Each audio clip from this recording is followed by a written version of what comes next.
मित्रों नमस्कार। मित्रों, हम लोग करंट अफेयर्स का डिस्कशन इस समय कर रहे थे और करंट अफेयर्स के डिस्कशन के क्रम में हम लोग अभी राष्ट्रीय करंट अफेयर्स का डिस्कशन कर रहे थे। ठीक है, राष्ट्रीय करंट अफेयर्स का जितने भी राष्ट्रीय करंट अफेयर्स हैं पिछले 8-10 महीनों के राष्ट्रीय करंट अफेयर्स, उनका हम लोग इस समय डिस्कशन कर रहे हैं, राष्ट्रीय करंट अफेयर्स का।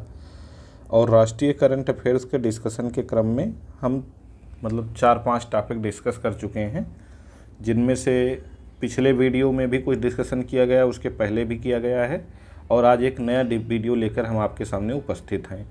आपको पीडीएफ देने में या एक साथ पूरा पीडीएफ शेयर करने में आसानी रहे, इसलिए एक ही डॉक्यूमेंट फाइल में हम आगे और करंट ऐड करते जा रहे हैं। इससे क्या होगा कि पिछला जल्दी आप रिवीजन भी कर लेंगे, हम आपको रिवीजन भी करवा देंगे और आगे के करंट अफेयर्स आसानी से बता भी देंगे। तो देखिए, पिछले दिन हमने पिछले वीडियो में करंट अफेयर्स के हमने नए संसद भवन के विषय में बताया था कि 28 मई 2023 को प्रधानमंत्री द्वारा उद्घाटन हुआ था। आकार त्रिभुजाकार है, 64,500 वर्ग किलोमीटर इसका क्षेत्रफल है। मुख्य प्रवेश द्वार ज्ञान द्वार, शक्ति द्वार, कर्म द्वार है। सीटें लोकसभा के लिए 888 हैं, राज्यसभा के लिए 384 हैं। ठीक है, ये सब आपको बता दिया गया था। उड़ान योजना क्या है और इसका हालिया संदर्भ क्या है, ये भी बता दिया गया था। ठीक, तो आज इन सब पे हम ज़्यादा चर्चा नहीं करेंगे, आज नए करंट अफेयर्स पे चर्चा करेंगे। ऑपरेशन समुद्रगुप्त क्या है, ये देखिए एनसीआरबी द्वारा चलाया गया था, एनसीआरबी। ठीक है, एनसीआरबी द्वारा, एनसीआरबी नहीं, इसको एनसीबी बोलते हैं, नारकोटिक्स कंट्रोल ब्यूरो बोलते हैं, एनसीबी। इसके द्वारा ये चलाया गया था। क्या था? हिंद महासागर क्षेत्र में नशीले पदार्थों की तस्करी को रोकना इसका उद्देश्य था और इसने इंडियन नेवी के साथ मिलकर के कार्य किया था इसके लिए। तो ये भी बता दिया गया था। केरल का जल बजट भी आपको बता दिया गया था। अब आज हम चलते हैं आगे और अगले करंट अफेयर्स पे, जो काफ़ी महत्वपूर्ण है हमारे एग्ज़ाम के पॉइंट ऑफ व्यू से, क्योंकि ये बहुचर्चित है और हमारे लिए बहुत गौरव की बात है। चंद्रयान 3, भारत का जो चंद्रयान मिशन है, चंद्रयान 3 अभी हाल ही में इसने चंद्रमा पर जो है सफल लैंडिंग की है, चंद्रमा के दक्षिणी ध्रुव पर। और भारत ऐसा करने वाला विश्व का पहला देश है, तो ये हमारे लिए बहुत ही प्राउड मोमेंट था। तो उसी से रिलेटेड जो है आज का करंट अफेयर्स है ये। हालिया संदर्भ इसका क्या है कि 23 अगस्त 2023 को चंद्रयान 3 की चंद्रमा पर सॉफ्ट लैंडिंग के साथ ही भारत चंद्रमा के दक्षिणी ध्रुव पर लैंडिंग करने वाला विश्व का पहला देश बन गया है। ठीक है, चंद्रयान 3 की चंद्रमा पर सॉफ्ट लैंडिंग के साथ ही भारत जो है विश्व का पहला देश ऐसा बना जो दक्षिणी ध्रुव पर लैंडिंग किया हो। ठीक है, तो ये हालिया संदर्भ है। और चंद्रयान 3 ने जो है सॉफ्ट लैंडिंग कब की है दक्षिणी ध्रुव पर, तो वो डेट याद रखिएगा, 23 अगस्त 2023 को। इससे रिलेटेड अन्य जानकारी जो है कि 14 जुलाई 2023 को प्रक्षेपित किए गए चंद्रयान 3 ने 40 दिनों की अपनी यात्रा के पश्चात चंद्रमा की सतह पर सॉफ्ट लैंडिंग की है 23 अगस्त 2023 को। और प्रक्षेपित कब किया गया था? ये 14 जुलाई 2023 को। दोनों डेट इंपॉर्टेंट है, याद रखिएगा। चंद्रयान 3 को प्रक्षेपित कब किया गया था? 14 जुलाई 2023 को। लैंडिंग कब की है इसने? 23 अगस्त 2023 को। कितने दिनों की इसने यात्रा की? 40 दिनों की यात्रा की। ठीक है, और हमारे लिए बहुत गौरव की बात है कि संयुक्त राज्य अमेरिका, रूस और चीन के बाद चंद्रमा पर सॉफ्ट लैंडिंग करने वाले हम चौथे देश बन गए हैं। ठीक है, यानी कि चंद्रमा पर इससे पहले सॉफ्ट लैंडिंग कौन कौन कर चुका है? अमेरिका, रूस और चीन कर चुके हैं। इससे संबंधित अन्य जानकारी और क्या है कि 26 अगस्त 2023 को प्रधानमंत्री श्री नरेंद्र मोदी द्वारा घोषणा की गई कि जिस बिंदु पर विक्रम लैंडर ने चंद्रमा पर लैंडिंग की उसे शिव शक्ति के नाम से जाना जाएगा। जहां चंद्रयान 3 ने जहां पे चंद्रमा पर लैंडिंग की है, उस विशेष स्थान को शिव शक्ति के नाम से जाना जाएगा। और जिस स्थल पर वर्ष 2019 में चंद्रयान 2 ने चंद्रमा पर अपने पद चिन्ह छोड़े थे, उसे तिरंगा बिंदु कहा जाएगा। क्या कहा जाएगा? तिरंगा बिंदु। यानी चंद्रयान 2 ने जहां अपना पद चिन्ह छोड़ा था उसे तिरंगा बिंदु नाम दिया गया है, और चंद्रयान 3 ने जहां सफल लैंडिंग की है चंद्रमा पर उसे शिव शक्ति नाम दिया गया है। ठीक है, तो ये काफ़ी इंपॉर्टेंट फैक्ट हैं, एग्जाम के पॉइंट ऑफ व्यू से इसको याद करिएगा। ठीक है, आगे चंद्रयान 3 की उल्लेखनीय उपलब्धि को ध्यान में रखते हुए प्रत्येक वर्ष 23 अगस्त को राष्ट्रीय अंतरिक्ष दिवस के रूप में मनाया जाएगा। देखिए वेरी इंपॉर्टेंट फैक्ट है, कोई भी एग्ज़ाम आपका होगा, चाहे वनडे एग्ज़ाम हो, चाहे PCS 2024 का एग्ज़ाम हो, चाहे RO का हो, और चाहे APS का हो, चंद्रयान से संबंधित क्वेश्चन आना ही आना है। और उसमें हाल फिलहाल में अगर चर्चित दिवस पूछा जाएगा तो उसमें राष्ट्रीय अंतरिक्ष दिवस की डेट भी पूछी जा सकती है, तो इसलिए इसका विशेष ध्यान रखिएगा। आगे देखिए चंद्रयान 3 क्या है, इसके विषय में क्या क्या जानकारी है। यह भारतीय अंतरिक्ष अनुसंधान संगठन का एक चंद्र अन्वेषण मिशन है। इसे LVM-3 रॉकेट प्रणाली का उपयोग करके प्रक्षेपित किया गया है। ये इम्पॉर्टेंट है, LVM-3 मतलब किस रॉकेट प्रणाली का उपयोग किया गया है, तो LVM-3 उसका नाम है, याद रखिएगा। चंद्रयान 3 मिशन के तहत चंद्रमा पर सॉफ्ट लैंडिंग करने वाले लैंडर को विक्रम नाम दिया गया है।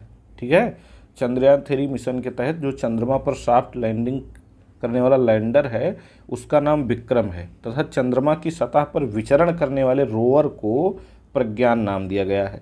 ठीक है, जिस लैंडर ने चंद्रमा पे लैंड किया है उसका नाम है विक्रम, जिस स्थान पे लैंड किया उसका नाम रखा गया है शिव शक्ति। ठीक है, और वहाँ जो जिस रोवर ने विचरण किया है उसका नाम है प्रज्ञान, रोवर का नाम प्रज्ञान है।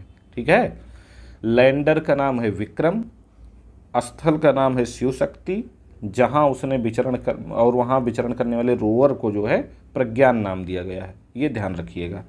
उद्देश्य इसका क्या है चंद्रयान 3 का, चंद्रमा की सतह पर सुरक्षित और सॉफ्ट लैंडिंग का प्रदर्शन करना, चंद्रमा पर रोवर के घूमने की क्षमता का प्रदर्शन करना, यथास्थान वैज्ञानिक प्रयोगों का संचालन करना। इसमें कौन कौन से मॉड्यूल शामिल हैं, प्रोपल्सन मॉड्यूल शामिल है, लैंडर मॉड्यूल शामिल है और रोवर शामिल है। LVM-3 क्या है, यह भारत का सबसे शक्तिशाली प्रक्षेपण यान है। इसे पहले GSLV मार्क 3 नाम से जाना जाता था। किस नाम से जाना जाता था, GSLV मार्क 3 नाम से इसे ही जाना जाता था। इसे 2 ठोस स्ट्रैप ऑन मोटर्स, एक तरल कर चरण और एक उच्च ट्रस्ट क्रायोजेनिक ऊपरी चरण के साथ 3 चरण वाले वाहन के रूप में कॉन्फ़िगर किया गया है।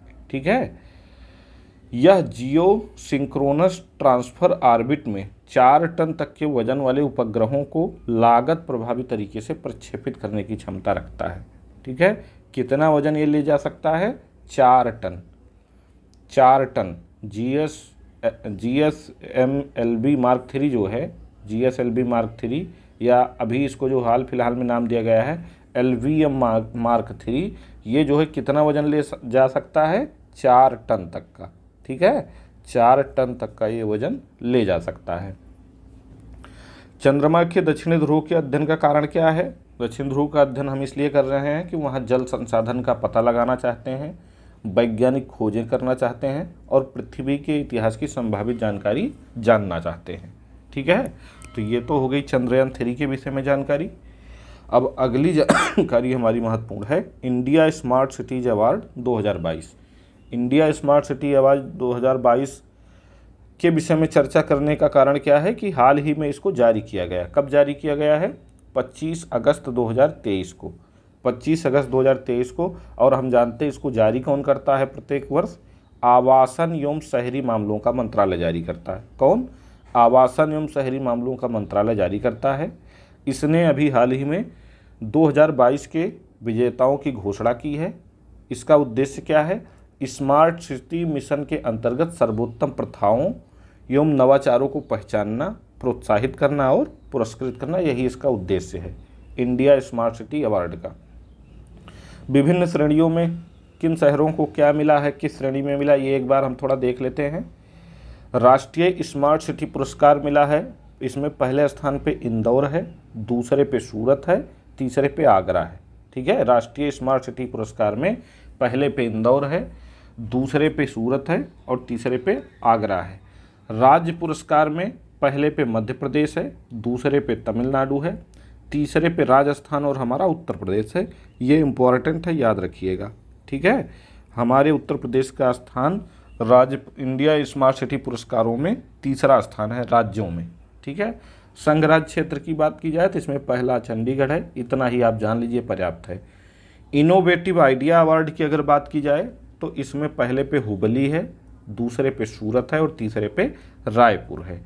जल संरक्षण के विषय में अगर अग्रणी शहर की बात की जाए तो पहले पे इंदौर है, दूसरे पे हमारे उत्तर प्रदेश का आगरा है और तीसरे पे राजकोट है। शहरी पर्यावरण की अगर बात की जाए तो इसमें पहले पे इंदौर है, दूसरे पे शिवमोगा है और तीसरे पे जम्मू है। स्वच्छता की बात की जाए, सबसे स्वच्छ शहर लगातार कई सालों से यह बना हुआ है, पहले पे इंदौर है, दूसरे पे काकीनाडा है और तीसरे पे अहमदाबाद एवं चंडीगढ़ है। गतिशीलता की अगर बात करें तो पहले पे चंडीगढ़ है, दूसरे पे न्यू टाउन कोलकाता है और तीसरे पे सागर है। शासन व्यवस्था में अगर बात की जाए कौन सा राज्य अग्रणी है तो उसमें पहले पे कौन सा शहर अग्रणी है तो पहले पे चंडीगढ़ है, दूसरे पे पिपरी चिंचवाड़ है और चौथे पे जबलपुर है। अर्थव्यवस्था में पहले स्थान पे जबलपुर है, दूसरे पे मध्य प्रदेश है और तीसरे पे लखनऊ है। संस्कृति में पहले पे हमारा कानपुर है, दूसरे पे अहमदाबाद है और तीसरे पे भोपाल है। एक विशेष जानकारी जान लीजिए कि ये इंडिया स्मार्ट सिटी अवार्ड का चौथा संस्करण है। कौन सा संस्करण है? चौथा संस्करण है। इससे पहले 2018, 2019 और 2020 में यह पुरस्कार दिया जा चुका है। कोविड महामारी के कारण 2021 में यह पुरस्कार नहीं दिया गया था। मतलब 2018, 19, 20 में लगातार इंडिया स्मार्ट सिटी अवार्ड दिए गए थे, लेकिन 2021 में जब कोरोना आ गया था तो इस वजह से इस प्रतियोगिता का आयोजन नहीं हो पाया था। और इंडिया स्मार्ट सिटी मिशन क्या है इसके विषय में थोड़ा जान लेते हैं। ये जो है केंद्रीय आवासन एवं शहरी मामलों के मंत्रालय द्वारा 25 जून 2015 को प्रारंभ किया गया था। कब प्रारंभ किया गया था? ये 25 जून 2015 को। डेट इम्पॉर्टेंट है। स्मार्ट सिटी मिशन कब आरंभ किया गया था? तो 25 जून 2015 को। उद्देश्य इसका था देश भर के शहरों को नगर पालिका सेवाओं में सुधार और अपने अधिकार क्षेत्र को अधिक रहने योग्य बनाने के लिए परियोजनाओं के प्रस्ताव प्रस्तुत करने के लिए कहा गया था इसमें, ठीक है। जो देश भर के जो शहर हैं, शहरों को वो अपनी नगर पालिका सेवा में सुधार करें, अपने क्षेत्र को और अधिक रहने योग्य बनाएं और इन परियोजनाओं के संचालन के लिए एक नया मॉडल प्रस्तुत करें। इसलिए जो है स्मार्ट सिटी मिशन आरंभ किया गया था। और इस योजना के अंतर्गत अभी तक कुल 100 स्मार्ट शहरों का चयन किया जा चुका। कितने? 100। आपके लिए होमवर्क है कि हमारे उत्तर प्रदेश से कितने शहर स्मार्ट सिटी मिशन के तहत शामिल हैं, आप बताइएगा हमको, ठीक है। अगली महत्वपूर्ण जानकारी हमारी है मेरी माटी मेरा देश अभियान। ये अभियान बहुचर्चित है, अभी हाल ही में प्रारंभ किया गया है प्रधानमंत्री श्री नरेंद्र मोदी द्वारा। कब आरंभ किया गया, इसकी घोषणा कब की गई? 9 अगस्त 2023 को। 9 अगस्त 2023 को। और आप जानते ही हैं कि 8-9 अगस्त को ही भारत छोड़ो आंदोलन की वर्षगांठ होती है। तो 9 अगस्त 2023 को मेरी माटी मेरा देश अभियान शुरू किया गया। इसका उद्देश्य है राष्ट्र के लिए अपने जीवन का बलिदान देने वाले बहादुर व्यक्तियों को श्रद्धांजलि अर्पित करना, ठीक है। इतना ही इसमें जान लीजिए कि राष्ट्र के लिए अपने जीवन का बलिदान देने वाले बहादुर व्यक्तियों को श्रद्धांजलि अर्पित करना इसका उद्देश्य है। और ये कब से कब तक संचालित किया गया? 9 अगस्त से 30 अगस्त 2023 तक। इस अभियान में शहरी स्थानीय निकायों, राज्य और राष्ट्रीय संस्थाओं द्वारा गांव और ब्लॉक स्तर पर विभिन्न कार्यक्रम इसके तहत आयोजित किए गए। कब से कब तक? 9 अगस्त से 30 अगस्त 2023 तक, ठीक है।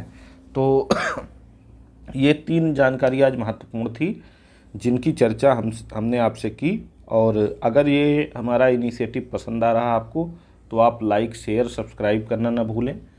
दूसरी बात यह है कि अगर आप इसका PDF भी चाहते हैं, मतलब जो ये वीडियो क्लास करंट अफेयर्स की डिस्कस की जा रही है, इसका अगर आपको PDF भी चाहिए तो आप हमको नीचे मतलब यूट्यूब लिंक पर जाकर कमेंट बॉक्स में करके मतलब कमेंट करके बताएं कि हाँ सर इसका पीडीएफ भी चाहिए, तो मैं इसका पीडीएफ भी आपको उपलब्ध करवा दूंगा। ठीक है, तो बहुत ही शानदार ढंग से हम करंट अफेयर्स जो एग्ज़ाम में पूछे जाने वाले हैं, महत्वपूर्ण हैं, उनको आपको करवाने का प्रयास कर रहे हैं, ताकि आपको देखते ही, ये वीडियो देखते ही ये करंट अफेयर्स याद हो जाए, दोबारा पढ़ने की ज़रूरत ना पड़े। और अगर हमारे करंट अफेयर्स के सभी वीडियो आप देख लेंगे, निश्चित है आपको करंट अफेयर्स कहीं और से पढ़ने की कोई ज़रूरत नहीं पड़ेगी। और ये सब एक ही जगह हम बना रहे हैं ताकि लास्ट में परीक्षा के कुछ दिन पहले आपको यूट्यूब के माध्यम से हम रिवीजन करवा ही रहे हैं। आप मांगेंगे तो आपको पीडीएफ तो प्रत्येक वीडियो के बाद दे ही दिया जाएगा, साथ ही साथ एक ही वीडियो में सारे करंट अफेयर्स एक साथ देने की भी हमारी योजना है। अगर आप चाहेंगे तो आपको ये मिल जाएगा। ठीक है, तो उम्मीद करते हैं कि हमारा ये प्रयास आपको पसंद आया होगा। मिलते हैं फिर अगली क्लास में, तब तक के लिए पढ़ाई करते रहिए। धन्यवाद।